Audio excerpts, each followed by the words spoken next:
नमस्कार, मी प्राध्यापक तुषार घाटगे, जयसिंगपूर कॉलेज जयसिंगपूर. मी BA भाग 3मधील सर्व विद्यार्थ्यांचे या ठिकाणी स्वागत करतो. काल आपण पेपर नंबर 8 जो होता जॉग्राफी ऑफ इंडिया त्याचा आपण सिलेबस बघितला. आज आपण पेपर नंबर 9 पॉप्युलेशन जॉग्राफी लोकसंख्या भूगोल याचा अभ्यासक्रम बघणार आहे. आणि हे सर्व अभ्यासक्रम बघून झाल्यानंतर मग आपण यातला जॉग्राफी ऑफ इंडिया हा जो पेपर आहे हा पेपर आपण शिकवायला सुरू करणार आहे.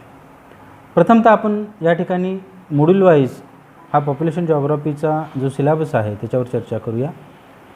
पहिला जो युनिट आहे किंवा पहिले जे मॉड्यूल आहे ते आहे इंट्रोडक्शन टू पॉप्युलेशन जॉग्राफी, म्हणजे लोकसंख्या भूगोल याची ओळख ह्या पहिल्या टॉपिकमध्ये आपल्याला बघायची आहे. आणि या लोकसंख्या भूगोलमध्ये मग कोणकोणत्या बाबींचा समावेश होतो त्या अनुषंगाने ह्या टॉपिकमध्ये साधारणपणे 4 पॉईंट केलेले आहेत. पहिला पॉईंट आहे डेफिनेशन ऑफ पॉप्युलेशन जॉग्राफी, म्हणजे लोकसंख्या भूगोल याची व्याख्या काय होईल याच्याविषयी आपण चर्चाही करणार आहे. म्हणजे लोकसंख्या नेमकं कशाला म्हणायचं किंवा लोकसंख्या भूगोल म्हणजे काय, कारण लोकसंख्या ही वेगवेगळ्या शाखांच्यामध्ये शिकली जाते. मग भूगोलातील याचं स्थान काय आहे, भूगोलामध्ये याचा अभ्यास कशा पद्धतीनं करायचा आहे याच्या संदर्भामध्ये आपण या ठिकाणी विचार करणार आहे. यामध्ये जर सर्वसामान्यपणे आपण जर बघायचं म्हटलं तर यामध्ये वितरणाला, घनतेला, जन्मदर, मृत्यूदर या सर्व बाबींना इथं मोठ्या प्रमाणामध्ये महत्त्व असलेलं आपल्याला पाहायला मिळतं. त्यानंतर आपण बघणार 1.2 nature and scope of the population geography. आता याचं स्वरूप कसं आहे, लोकसंख्येचं स्वरूप कसं आहे आणि याचा लोकसंख्या भूगोल अभ्यासत असताना ह्याचा स्कोप काय, त्याची व्याप्ती काय आहे किंवा त्याची मर्यादा काय आहे, आपण कुठंपर्यंत हा भूगोल आपण किंवा ह्या शाखेचा अभ्यास करायचा या संदर्भामध्ये आपण चर्चाही करणार आहे. आणि त्यानंतर आपण पुढचा भाग आहे 1.3 सिग्निफिकन्स ऑफ पॉप्युलेशन जॉग्राफी, म्हणजे याला महत्त्व काय आहे. पॉप्युलेशन जॉग्राफी शिकत असताना किंवा लोकसंख्या भूगोलाचा अभ्यास करणं का गरजेचं आहे किंवा त्याला महत्त्व काय आहे त्याच्या दृष्टिकोनातून आपण या ठिकाणी याचा विचार हा करणार आहे. त्यानंतर 1.4 जो आहे सोर्सेस ऑफ पॉप्युलेशन डाटा, म्हणजे या ठिकाणी पॉप्युलेशनचा डाटा कलेक्ट करत असताना किंवा माहिती गोळा करत असताना वेगवेगळ्या प्रकारचे सोर्स कुठले आहेत, वेगवेगळ्या ठिकाणी आपण कशी माहिती घेऊ शकतो. जसे की आपल्याला माहिती आहे सेन्सस आहे. सेन्सस हे भारतामध्ये दर 10 वर्षानंतर सेन्सस केलं जातं. लोकसंख्येची जनगणना ही केली जाते आणि त्या जनगणना ही एक मेजर सोर्स आपल्याला पाहायला मिळतं.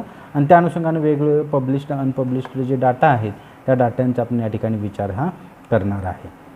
अशा पद्धतीने प्रकरण पहिलं जे आहे ते साधारणपणे एकूण 4 उपविभागामध्ये किंवा उपघटकांच्यामध्ये विभागलं गेलेलं आहे. ते आपण ज्यावेळी सिलेबस सुरू करू त्यावेळी आपण त्याच्यावर सविस्तर चर्चाही करणार आहे. त्यानंतर दुसरा आहे पॉप्युलेशन ग्रोथ अँड डिस्ट्रीब्युशन, म्हणजे लोकसंख्येची वाढ आणि त्याचं वितरण कशा पद्धतीचं आहे त्याच्यावर आपण चर्चाही मोठ्या प्रमाणामध्ये करणार आहे. आपल्याला माहिती आहे की लोकसंख्येची वाढ ही काढत असताना त्यामध्ये दर 10 वर्षानंतर कशा पद्धतीने त्याच्यामध्ये चेंजेस झालेले आहे किंवा त्या लोकसंख्येची डिस्ट्रीब्युशन किंवा त्याचं वितरण जे आहे ते वितरण कशा पद्धतीने झालेलं आहे. जगाच्या बाबतीमध्ये आपण जर विचार केला तर जगाच्या बाबतीमध्ये कशा पद्धतीने लोकसंख्या ही वितरित झालेली आहे त्याचा आपण या ठिकाणी अभ्यास करणार आहे. त्यामधला पहिला आहे वर्ल्ड पॉप्युलेशन ग्रोथ, जागतिक लोकसंख्येची वाढ कशा पद्धतीने झालेली आहे. ह्यामध्ये डिकेड वाईज म्हणजे दर 10 वर्षानंतर कशा पद्धतीची वाढ होते आहे या संदर्भामध्ये आपल्याला मोठ्या प्रमाणामध्ये अभ्यास करायचा आहे. तो अभ्यास करत असताना आपण यामध्ये जगाचा अभ्यास करणार आहे. जगामध्ये दर 10 वर्षानंतर कशा पद्धतीने लोकसंख्येची वाढ, ती पॉझिटिव्ह वाढ कशी वाढत जाते, त्यानंतर मग त्याचं प्रिडिक्शन वगैरे ह्या सगळ्या गोष्टी त्यामध्ये येत असतात. त्यानंतर 2.2 आहे factor affecting on the population distribution. आता तुम्हाला माहिती आहे की लोकसंख्या जी आहे ही लोकसंख्या जगाच्या पाठीवर सर्वत्र सारख्या प्रमाणामध्ये वितरित झालेली नाही. ह्याच्यामागं कारणं आहेत, कारण पृथ्वीच्या पृष्ठभागातील सर्वच भाग हा मानवास राहण्यास योग्य आहे असं म्हणता येत नाही. त्यामध्ये आपल्याला वेगवेगळे घटक कारणीभूत असलेले आपल्याला पाहायला मिळतात. त्यामध्ये आपण जे बघणार त्यामध्ये काही जे आहे ते प्राकृतिक घटक आहेत, त्याला आपण नैसर्गिक घटक असं म्हणतो, आणि काही जे आहे ते मानवनिर्मित घटक आहेत. त्यामध्ये आपण मानवनिर्मित घटकांच्यामध्ये आर्थिक बाबी काही वेळा, सामाजिक घटक काही वेळा कारणीभूत असतात, काही वेळा नैसर्गिक आपत्ती आपल्याला काही वेळी कारणीभूत ठरतात किंवा काही वेळा काही दंगली याला कारणीभूत ठरतात. अशा वेगवेगळ्या प्रकारचे घटक आहेत. परंतु मोठ्या प्रमाणामध्ये जो प्रभाव टाकणारा जो घटक आहे तो प्राकृतिक घटक आहे. आणि ह्या प्राकृतिक घटकाचा कशा पद्धतीने परिणाम त्या लोकसंख्येच्या डिस्ट्रीब्युशनवर किंवा लोकसंख्येच्या वितरणावर होतो याचा अभ्यास आपल्याला या ठिकाणी करायचा आहे.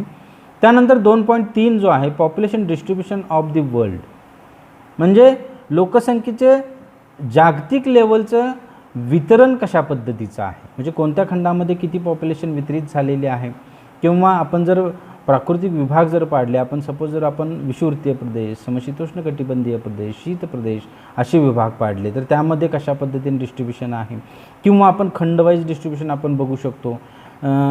त्यामध्ये सुद्धा कशावर कुठल्या खंडामध्ये पॉप्युलेशन जास्त आहे, कुठल्या खंडामध्ये पॉप्युलेशन कमी आहे. त्याच्याही पुढे जाऊन आपण देशवाईज पॉप्युलेशनचा सुद्धा विचार करू शकतो. सर्वात जास्त कोणत्या देशामध्ये पॉप्युलेशन आहे, पॉप्युलेशनची घनता जास्त आहे, त्याच्या मागची कारणं काय आहेत, आणि सर्वात कमी पॉप्युलेशन असणारे देश कोणते आहेत, किंवा कमी घनता असलेले प्रदेश कोणते आहेत, याचासुद्धा आपण या ठिकाणी विचार हा मोठ्या प्रमाणामध्ये करणार आहे. आणि त्या अनुषंगाने विचार केला तर हे पॉप्युलेशनचे वर्ल्ड वाईड डिस्ट्रीब्युशन आहे ते हा 2.3 घटकामध्ये आपण शिकणार आहे. त्यानंतर 2.4 हा जो घटक आहे त्याने पॉप्युलेशन कन्सेप्ट, लोकसंख्येच्या संकल्पना. आता ह्या लोकसंख्येच्या संकल्पना काय आहेत, ह्यामध्ये 3 प्रकारच्या संकल्पना आपल्याला पाहायला मिळतात. मिनिमम पॉप्युलेशन, ऑप्टिमम पॉप्युलेशन आणि ओव्हर पॉप्युलेशन. आता ह्या 3 प्रकारच्या पॉप्युलेशनच्या ज्या कन्सेप्ट आहेत त्या कन्सेप्ट बघत असताना ह्या कन्सेप्ट अत्यंत सोप्या भाषेमध्ये सांगायचं झालं, मिनिमम पॉप्युलेशन म्हणजे हे मिनिमम आणि मॅक्झिमम किंवा ऑप्टिमम हे ठरवायचं कोणत्या बेसवर हे आपल्याला अगोदर माहिती असलं पाहिजे. तरी तिथं असणारा भौगोलिक एरिया आणि तिथं असलेली नैसर्गिक साधनसंपत्ती आणि त्या साधनसंपत्तीचा उपभोग घेणारी जी लोकसंख्या आहे याचा रेशो या ठिकाणी काढला जातो. म्हणजे आता पहिल्यांदा आपण मिनिमम पॉप्युलेशन जर आपण म्हटलं तर ह्या मिनिमम पॉप्युलेशन म्हणजे तिथं लोकसंख्या म्हणण्यापेक्षा तिथं भौगोलिक क्षेत्र जास्त आहे, त्याचबरोबर तिचं साधनसंपत्ती जास्त आहे, परंतु तिचा उपभोग घेणारी जी पॉप्युलेशन आहे ती मर्यादित आहे. मोठ्या प्रमाणामध्ये तिचा तो उपभोग घेऊ शकत नाही. म्हणजे लोकसंख्यापेक्षा तिथं मोठ्या प्रमाणामध्ये साधनसंपत्ती आहे, असे हे मिनिमम पॉप्युलेशन. ऑप्टिमम पॉप्युलेशन म्हणजे काय, जेवढी साधनसंपत्ती आहे, जेवढा भौगोलिक एरिया आहे त्याला पुरेशी अशा पद्धतीची लोकसंख्या, ज्याला आपण पर्याप्त लोकसंख्या, पहिल्याला मिनिममला न्यूनतम पॉप्युलेशन असं म्हटलं जातं, ऑप्टिममला पर्याप्त पॉप्युलेशन असं म्हटलं जातं, आणि ओव्हर पॉप्युलेशन म्हणजे अतिरिक्त लोकसंख्या असं म्हटलं जातं. आता अतिरिक्त लोकसंख्या म्हणजे काय, म्हणजे तिथं नैसर्गिक साधनसंपत्ती किंवा भौगोलिक एरिया यांच्यापेक्षा तिथं असणारा जो पॉप्युलेशनचा रेशो आहे तो जास्त आहे. आणि हा पॉप्युलेशनचा रेशो जास्त असल्यामुळं तिथं असणारी नैसर्गिक साधनसंपत्ती किंवा रिसोर्सेस आहेत ते रिसोर्सेस कमी पडत असताना आपल्याला पाहायला मिळतं.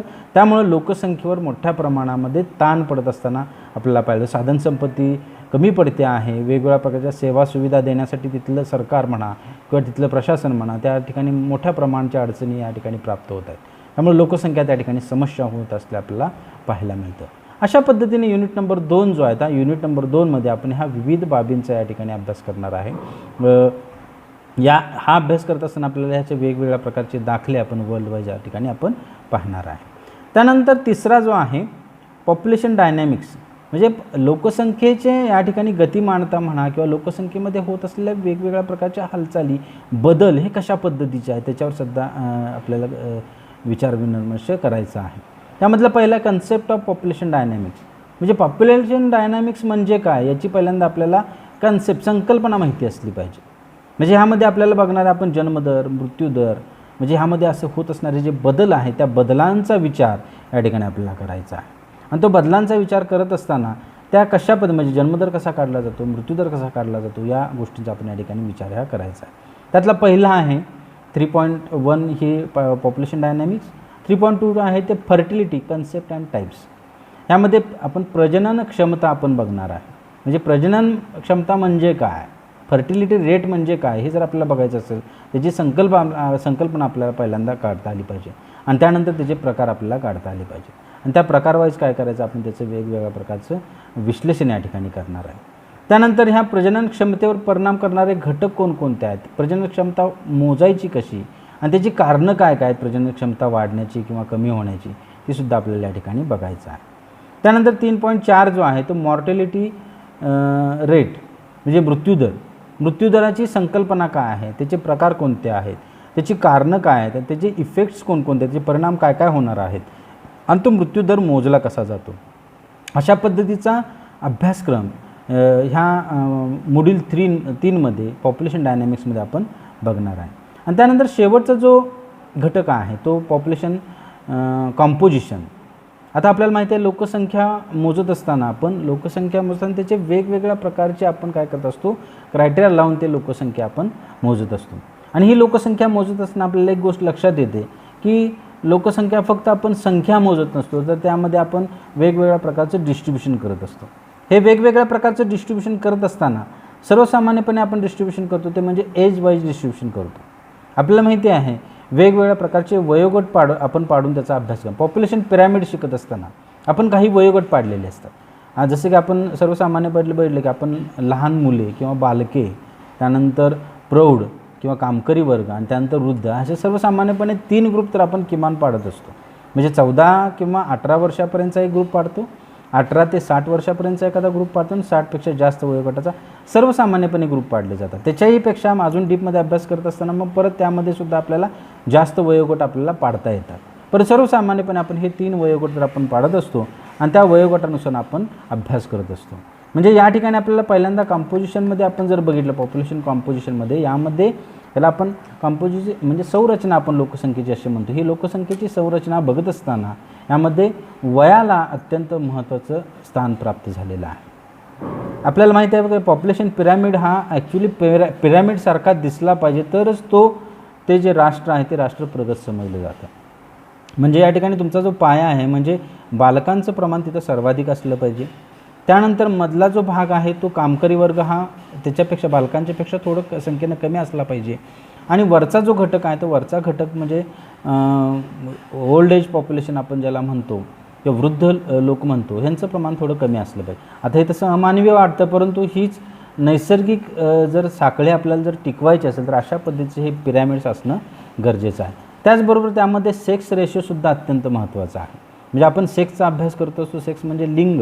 हे जे लिंग आहे म्हणजे स्त्री पुरुषांचं प्रमाण किती आहे, ह्यामध्ये सुद्धा परत एज वाईज आपण मागाशी जसं एज वाईज पॉप्युलेशनचं पिरॅमिड काढलं तसं आपण स्त्री आणि पुरुष यांचंसुद्धा पिरॅमिड आपण तयार करू शकतो. ह्यामध्ये स्त्रियांचं प्रमाण दर हजारी किती आहे. आपल्याला माहिती आहे दर हजारी ज्या ठिकाणी स्त्रियांचं प्रमाण जास्त असतं ते प्रगत राष्ट्र म्हणून किंवा प्रगत प्रदेश म्हणून ओळखलं जातं. जसं की भारतातील केरळ आहे. बरेच प्रगत राष्ट्रांच्यामध्ये स्त्रियांचं प्रमाण हे जास्त आहे पुरुषांच्यापेक्षा. पण जिथं पुरुषांचं प्रमाण स्त्रियांच्यापेक्षा जास्त आहे अशा ठिकाणी मोठ्या प्रमाणामध्ये अराजकता पसरलेली आपल्याला पाहायला मिळते. जसं की भारतातील आपण बघतो बिहार असेल, उत्तर प्रदेश असेल, हरियाणा असेल, पंजाब असेल, इथं मोठ्या प्रमाणामध्ये सध्या समस्या ह्या सुरू झालेल्या आहेत. आणि ह्या समस्यांना तोंड देण्यासाठी बऱ्याच प्रमाणामध्ये सरकार वेगवेगळ्या प्रकारची उपाययोजनासुद्धा करत आहे. आज आपल्याला माहिती आहे की गर्भलिंग चाचणी हे गुन्हा ठरला जातो, त्याच्यावर फौजदारी गुन्हा आपला होऊ शकतो आणि मोठ्या प्रमाणात त्याला शिक्षा म्हणजे डॉक्टराचे लायसन हे होऊ शकते. त्या ज्यांनी ते लिंग चाचणी केलेली आहे त्यांनासुद्धा मोठ्या प्रमाणामध्ये तुरुंगवासाची शिक्षा होऊ शकते, दंडात्मक शिक्षा होऊ शकते. हे कशासाठी चाललेलं आहे तर या ठिकाणचं नैसर्गिक असणारी जी संरचना आहे ती टिकायला पाहिजे. आणि ती टिकण्यासाठी म्हणून आपण या ठिकाणी लोकसंख्येमध्ये स्त्री पुरुषांचं प्रमाण हे एकसारखं असलं पाहिजे किंवा ते नैसर्गिक पद्धतीनं असलं पाहिजे याच्यावर आपण भर देतो आहे. त्यानंतर त्यातला संरचनेमधला आणखीन एक भाग आहे म्हणजे जे लिटरसी रेट म्हणजे साक्षरतेचं प्रमाण काय आहे. आता ह्या साक्षरतेचे तसं बघायला गेलं तरी वेगवेगळ्या प्रकारचे त्याचे काय आहेत क्रायटेरिया आपल्याला पाहायला मिळतात. पूर्वी फक्त अबकडं वाचायला आलं किंवा साध्या अशी मुळाक्षरं जरी वाचायला आलं तर आपण त्याला साक्षर म्हणत होतो. परंतु अलीकडे साक्षरतेचे सुद्धा काय झाले आहेत की आडाखे बदलत चाललेले आहेत. आता फक्त तुम्हाला वाचायला येऊन चालणार नाही, तुम्हाला कॉम्प्युटर लिटरेट आहात का यासुद्धा गोष्टी अलीकडे पाहिल्या जातात. परंतु आपण या ठिकाणी लोकसंख्या बघत असताना किमान आपण साक्षर म्हणजे फक्त त्यांना लिहिता वाचता येतं का या पद्धतीने आपण बघतो. ज्या ठिकाणी लिटरसी रेट जास्त आहे, लिटरसी रेट जास्त असला की त्या ठिकाणचं मोठ्या प्रमाणामध्ये लोकसंख्या जी आहे ही जागृत आहे असं समजलं जातं. आणि त्यामुळं काय होतं की त्या ठिकाणी लोकसंख्येसाठी करावे लागणारे जास्त जे प्रयत्न आहे त्या प्रयत्नांना या ठिकाणी चांगल्या पद्धतीने रिस्पॉन्स मिळत असताना आपल्याला पाहायला मिळते. आणि त्यानंतर शेवटचा भाग आहे तो म्हणजे 4.4 रुरल अँड अर्बन पॉप्युलेशन म्हणजे या ठिकाणी ग्रामीण व नागरी लोकसंख्या. आता तुम्ही म्हणाल ग्रामीण आणि नागरी लोकसंख्येचा अभ्यास करणं का गरजेचं आहे. कारण असं समजलं जातं की ज्या ठिकाणी प्रगत राष्ट्र जे आहे त्या प्रगत राष्ट्रामध्ये अर्बन पॉप्युलेशन ही जास्त आहे. आता हे अर्बन पॉप्युलेशन ओळखायची कशी तर एखादं सेक्टर असेल, एखाद्या सेक्टरमध्ये ॲग्रिकल्चरपेक्षा इतर व्यवसायामध्ये गुंतलेल्या संख्या जवळजवळ 70 ते 80% लोक जर इतर व्यवसायामध्ये गुंतले असतील तर त्याला आपण अर्बन एरिया म्हणतो. म्हणजे साधारण सेकंडरी किंवा टर्शरी ॲक्टिव्हिटीजमध्ये तिथली लोकसंख्या मोठ्या प्रमाणामध्ये गुंतली पाहिजे. प्रायमरी ॲक्टिव्हिटीजमध्ये जर गुंतलेले असेल तर त्याला आपण अर्बन एरिया म्हणतो, किंवा ॲग्रिकल्चर सेक्टरमध्ये गुंतलेली लोकसंख्या जर जास्त असेल तर त्याला आपण ॲग्रिकल्चर एरिया म्हणतो. आता भारतामध्ये बघितलं तर भारतामधली काही खेडी 50-60 हजार पॉप्युलेशनची आहेत, परंतु त्यातले मोस्टली जी लोकसंख्या जी आहे ही लोकसंख्या शेती व्यवसायामध्ये गुंतलेली आहे. त्यामुळे ते खेड म्हणून ओळखलं जातं किंवा तो ग्रामीण भाग म्हणून ओळखला जातो. परंतु इंग्लंडसारख्या राष्ट्रामध्ये आपण जर बघितलं तिथं 2000 पॉप्युलेशन हा त्यांनी क्रायटेरिया लावलेला आहे, आणि 2000 पॉप्युलेशन म्हणजे ते शहर. परंतु तिथं असं पाहायला मिळतं की 2000 पॉप्युलेशन असणाऱ्या शहरामध्ये सुद्धा किंवा त्या लोकवस्ती असणाऱ्या प्रदेशामध्ये सुद्धा ॲग्रिकल्चरपेक्षा इतर व्यवसायामध्ये गुंतलेले लोक जास्त आहेत. आपल्याकडे दर डोई शेतीचं प्रमाण कमी आहे, परंतु दर हेक्टरी किंवा दर एकरी राबणाऱ्यांचं प्रमाण जास्त आहे. त्याच्या उलट युरोपियन कंट्रीजमध्ये किंवा अमेरिकन कंट्रीजमध्ये जिथं मोठ्या प्रमाणामध्ये विस्तृत शेती ज्या ठिकाणी चालते तिथं आपल्याला असं पाहायला मिळतं की मोठ्या प्रमाणामध्ये क्षेत्रावर काहीच लोक त्या ठिकाणी काम करतात. मोठ्या प्रमाणामध्ये त्यांच्याकडे यांत्रिकीकरण शेतीच झालेलं आहे. म्हणजे शेती आता एक तर नॅशनल जॉग्राफीवर किंवा डिस्कवरी वेगवेगळ्या प्रकारचे कार्यक्रम येत असतात. त्यामध्ये एका कार्यक्रमामध्ये मी पाहिलं की कांद्याची लागवड करण्यासाठी आपल्याकडे कसं आपण तरू आणतो आणि तरू प्रत्यक्षात आपण ते पेरतो किंवा त्याची लावण करतो, परंतु तिथं कांद्याची लागवड करत असताना हेलिकॉप्टरमधनं ते कांद्याची बिया फेकले जातात, आणि बिया फेकल्यानंतर त्याचं तशा पद्धतीने उगवलं जातं, आणि मग त्याची छटाईसुद्धा तशाच पद्धतीने मोठ्या प्रमाणात यांत्रिकीकरणानं होत असते. हे एक उदाहरण म्हणून दिलं मी तुम्हाला, म्हणजे किती मोठ्या प्रमाणामध्ये तिथं लोकसंख्या जी आहे ही शेती व्यतिरिक्त व्यवसायामध्ये गुंतलेली आहे. परंतु आपल्या भागामध्ये तसं झालेलं नाही. त्यामुळं आपल्याकडचे रुरल पॉप्युलेशन अर्बन पॉप्युलेशनचे क्रायटेरिया हे वेगळे असलेले आपल्याला पाहायला मिळतात. अशा पद्धतीने आपण हे सर्वसामान्यपणे पेपर नंबर जो आपण अभ्यासत आहे तो पेपर नंबर 9 लोकसंख्या भूगोल याचा आपण या ठिकाणी अभ्यास करणार आहे. ज्यावेळी आपण सिलेबस आपण प्रत्यक्षात सुरू करू त्यावेळी यामधल्या वेगवेगळ्या टॉपिकवर आपण सविस्तर अशा पद्धतीची चर्चा करू. त्याचे वेगवेगळ्या प्रकारचे आपण उदाहरणं बघणार आहे.